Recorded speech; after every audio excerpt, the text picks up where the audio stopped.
Paulo Maluf também decretou luto oficial de 3 dias na cidade.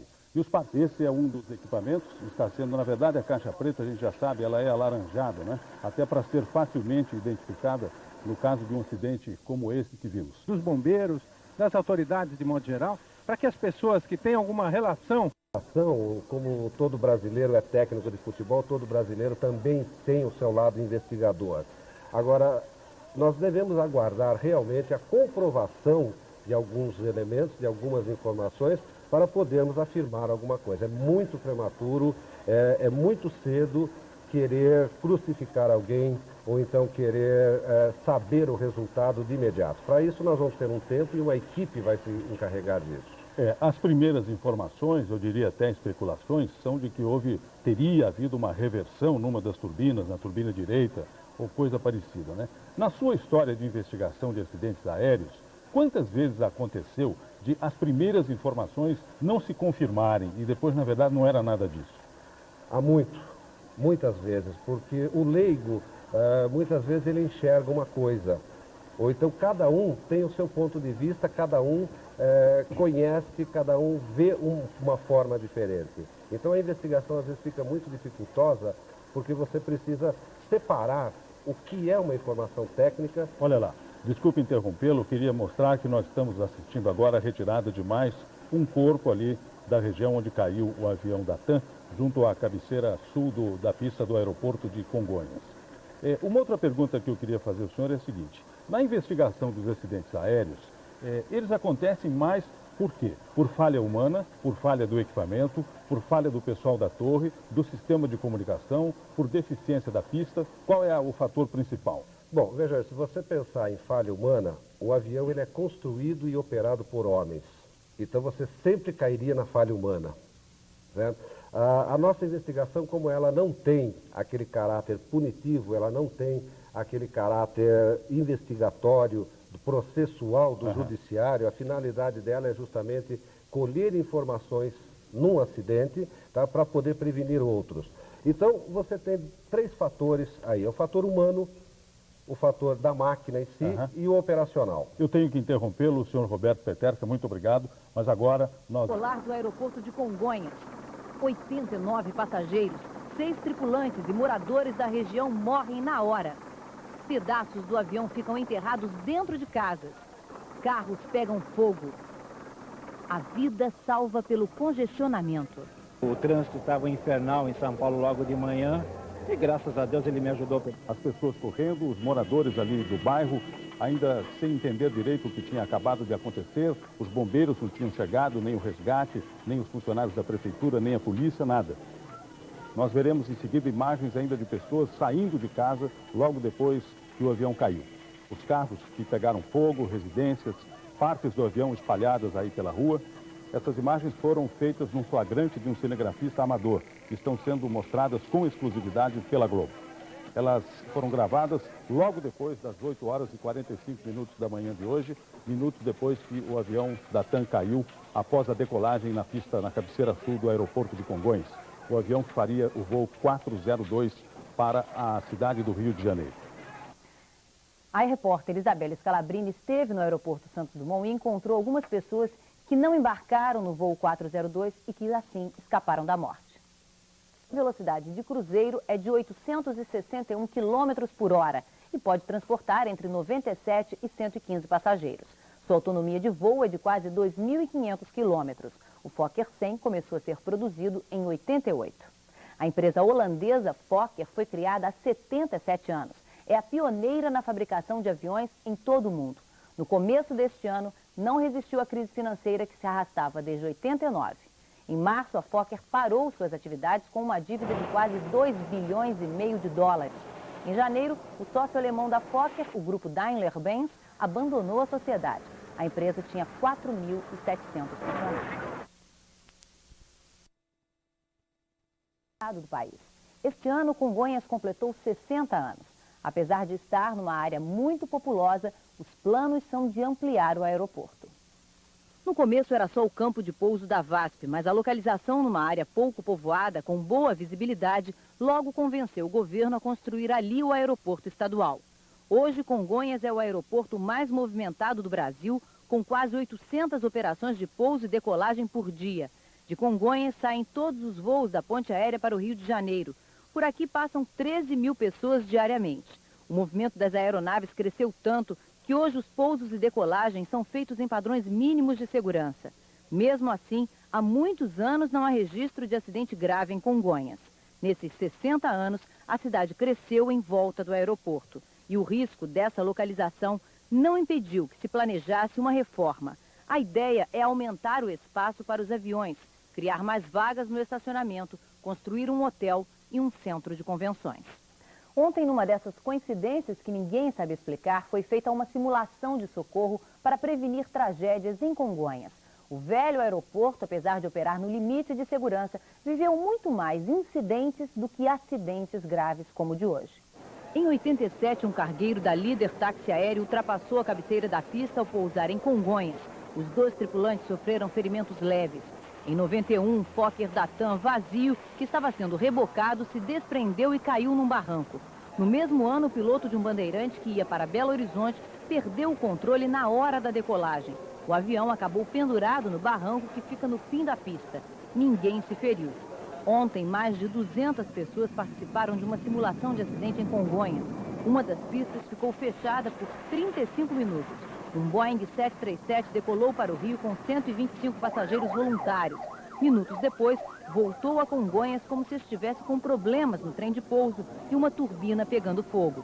Os passageiros saíram do avião e os primeiros socorros foram prestados por funcionários do aeroporto. Logo em seguida chegaram os bombeiros, a Defesa Civil, ambulâncias e médicos. Segundo a Infraero, a simulação foi um treino para a equipe de resgate do próprio aeroporto.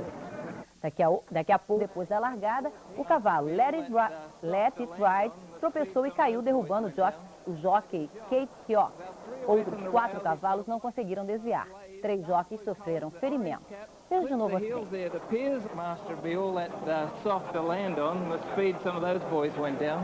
But 2. Now, Ever the Best will go over the top of him. Down goes Ever the Best.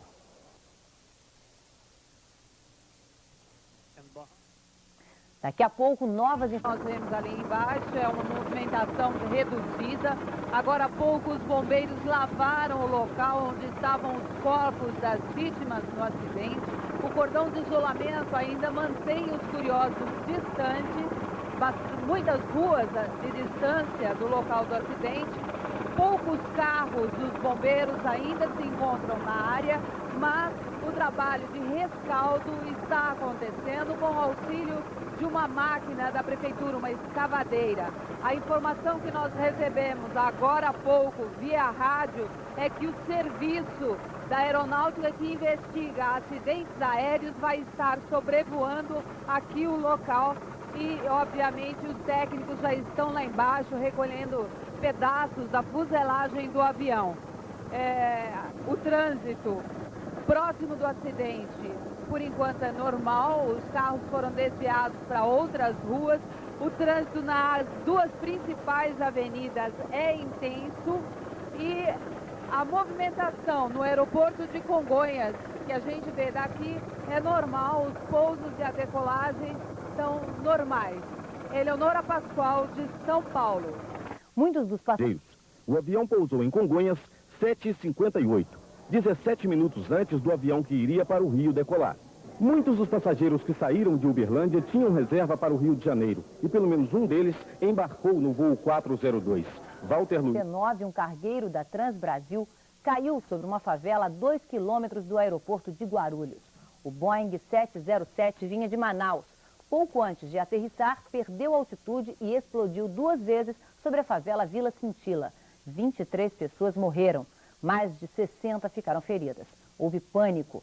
11 casas, 2 prédios pequenos e 2 galpões comerciais foram destruídos. O caso mais famoso, no entanto, foi o acidente em que morreram os integrantes do grupo Mamonas Assassinas, em março desse ano. O jatinho da Learjet saiu de Brasília com destino ao aeroporto de Guarulhos, em São Paulo. Pouco antes do avião pousar, a torre de controle avisou que o avião deveria seguir para a direita, mas o piloto insistiu na direção oposta. O avião se chocou contra a Serra da Cantareira, a 1.200 metros de altitude. Os destroços do avião se espalharam num raio de 100 metros. Além dos 5 integrantes do grupo, morreram outras 4 pessoas.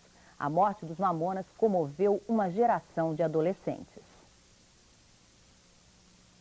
Outra vítima de acidentes aéreos foi a atriz Leila Diniz. Leila viajava para a Índia num DC-8 da companhia aérea japonesa JAL. O avião caiu a 30 quilômetros do aeroporto de Nova Delhi. 85 pessoas morreram. Era junho de 72. 10 anos depois, o Brasil vivia outra tragédia. Em março de 82, um Boeing 727-200 da VASP caiu na Serra da Aratanha, no Ceará, a 900 metros de altura. 137 pessoas morreram. 96 está sendo um ano de muitos acidentes com aviões em todo o mundo. O mais grave foi com o Boeing 747 da companhia americana TWA. O avião explodiu na costa de Long Island, nos Estados Unidos, no dia 17 de julho. O voo 800 ia de Nova York para Roma e faria uma escala em Paris. 229 pessoas morreram. O FBI suspeita que a explosão tenha sido provocada por uma bomba. No dia 11 de maio, um DC-10 da empresa ValueJet caiu no pântano de Everglades, na Flórida, matando 110 pessoas. Entre as vítimas, 2 brasileiros. A causa do acidente foi uma falha mecânica. Um Boeing 757 da República Dominicana caiu logo depois de decolar de Puerto Plata, no início de fevereiro. 189 pessoas morreram, a maioria turistas alemães.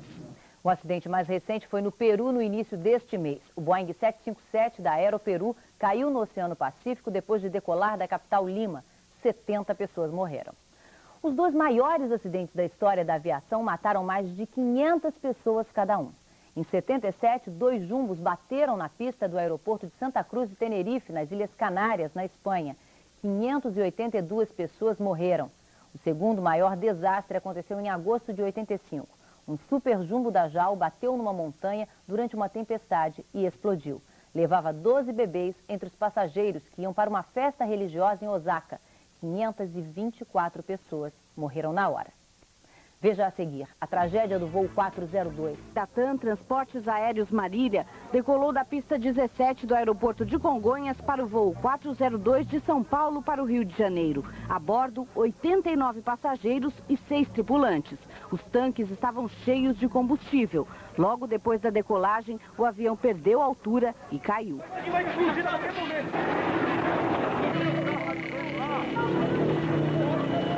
Esse foi exatamente o primeiro prédio atingido pelo avião. Ele bateu ali, dá para ver ainda os escombros aqui pelo chão. A família que morava nesse apartamento mudou-se na semana passada. Logo em seguida, o avião atingiu, já em chamas, aquele outro prédio ali, que foi cair no lado de trás da ladeira, atingindo várias casas e provocando a tragédia aqui no bairro do Jabaquara. Um barulho infernal, parecia uma bomba caindo aqui. Os parentes e amigos tentavam se encontrar. Logo depois da explosão, foi o combustível do avião que provocou um rastro de tragédia. O querosene, pegando fogo, veio descendo pela rua, incendiou vários carros e pelo menos um pedestre que passava por aqui morreu queimado. Não tinha como eu fazer nada, o fogo era muito alto aí, queimando tudo o fio aqui em cima, eu não tinha cabimento de apagar. Eu fiquei no meio do fogo aqui, sem saber para onde ir, sabe? Só pedindo proteção mesmo. E para correr para casa, para ver o povo aqui, o pessoal, né? Aí foi tudo explodindo, foi um horror. A movimentação de viaturas e ambulâncias não parava. Os fios e cabos cortados pelo avião deixaram a região sem energia e telefone. Durante toda a manhã, o trabalho de rescaldo e resgate dos corpos foi enchendo de tristeza o bairro do Jabaquara. A queda do porto, o Hospital do Jabaquara tem um esquema especial para atender catástrofes. Pode dar socorro rápido a até 100 pacientes. Mas até o meio do dia, apenas 16 pessoas atingidas pelo acidente chegaram até aqui. A maior parte dos pacientes atendidos chegou até aqui por problemas nervosos. Entre eles estava o irmão do piloto do avião que caiu. Mas pelo menos uma pessoa sofreu queimaduras bastante graves. É um homem de 39 anos que tem 3/4 do corpo com queimaduras de 2º e 3º grau. Este rapaz, só intoxicado, escapou de um carro cercado de fogo. Eu estava exatamente entre o prédio que o avião pegou e a casa, bem no meio, tá? E eu estou inteiro, quer dizer, eu não acreditei. Eu olhei o carro, não acreditei. O olhar das casas e foi amontoada ali no centro da rua. Uma escavadeira da prefeitura está trabalhando na remoção dos escombros das casas que foram atingidas. Há muita gente ali no local Pode ser que se encontre ainda alguma vítima ali embaixo. Os caminhões da prefeitura também já começaram a retirada do entulho para a limpeza aqui da rua. Os curiosos estão sendo mantidos à distância, mas o repórter Marcum está lá embaixo e tem mais informações. Bem, Leonor, agora há pouco acabou de ser removido aqui, retirado e encontrado mais um corpo. Segundo o policial que está fazendo a contabilidade dessa tragédia, são 96 os corpos identificados, ou melhor, localizados aqui. Identificar esses corpos é muito difícil. Nós estamos vendo ali um caminhão da prefeitura com diversas partes do avião, da fuselagem do avião, e será retirado esse material todo, levado embora, assim como os funcionários da prefeitura estão ajudando os moradores a retirar restos das casas.